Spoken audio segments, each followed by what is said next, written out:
2024ರ ಹೊಸ ವರ್ಷ ಸಂಭ್ರಮಾಚರಣೆಗೆ ಕ್ಷಣಗಣನೆ ಬಾಕಿ ಇದೆ.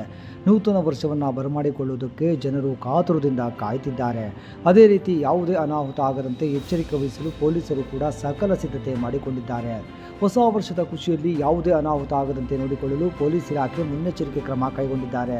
ಹೊಸ ವರ್ಷದ ಸಂಭ್ರಮದ ವೇಳೆ ಕೆಲ ಪುಂಡರು ಕುಡಿದು ಫ್ಲೈಓವರ್ಗಳ ಮೇಲೆ ವೀಲಿಂಗ್ ಮಾಡುವ ಹುಚ್ಚಾಟ ನಡೆಸುತ್ತಾರೆ. ಅತಿ ವೇಗವಾಗಿ ವಾಹನ ಚಲಾಯಿಸುವುದು ಮಾಡ್ತಾರೆ. ಇದರಿಂದ ಸಾಕಷ್ಟು ಜನ ಜೀವ ಕಳೆದುಕೊಂಡಿದ್ದಾರೆ. ಇನ್ನು ಕೆಲವರು ಮಾಡದ ತಪ್ಪಿಗೆ ಆಸ್ಪತ್ರೆ ಸೇರುವಂತಾಗಿದೆ. ಇದೇ ಕಾರಣಕ್ಕೆ ನಗರದ ಪ್ರಮುಖ ಫ್ಲೈಓವರ್ಗಳನ್ನು ಇಂದು ರಾತ್ರಿ ಬಂದ್ ಮಾಡಲಾಗಿದೆ. ಬೆಂಗಳೂರು ಸಂಚಾರ ಪೊಲೀಸರು ನಗರದ ಪ್ರಮುಖ ಫ್ಲೈಓವರ್ಗಳನ್ನು ಪಟ್ಟಿ ಮಾಡಿದ್ದು, ಏರ್ಪೋರ್ಟ್ ಫ್ಲೈಓವರ್ ಹೊರತುಪಡಿಸಿ ಉಳಿದೆಲ್ಲ ಫ್ಲೈಓವರ್ಗಳು ಬಂದ್ ಮಾಡಲು ತಯಾರಿ ನಡೆಸಿದ್ದಾರೆ.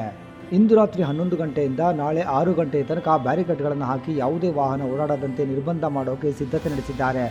ಜನಸಂದಣಿ ಜಾಸ್ತಿ ಇರುವ MG brigade road, Koramangala, Mahadevapura ಎಂದು ಗುರುತಿಸಲಾಗಿದೆ. ಸಾಕಷ್ಟು ಕಡೆ ಟ್ರಾಫಿಕ್ ಬದಲಾವಣೆಯನ್ನು ಸಹ ಪೊಲೀಸರು ಮಾಡಿದ್ದಾರೆ. ಇನ್ನೇನು ಜನರು ಹೊಸ ವರ್ಷವನ್ನು ಬರಮಾಡಿಕೊಳ್ಳುವುದಕ್ಕೆ ಕಾತುರದಿಂದ ಕಾಯ್ತಾ ಇದ್ದಾರೆ.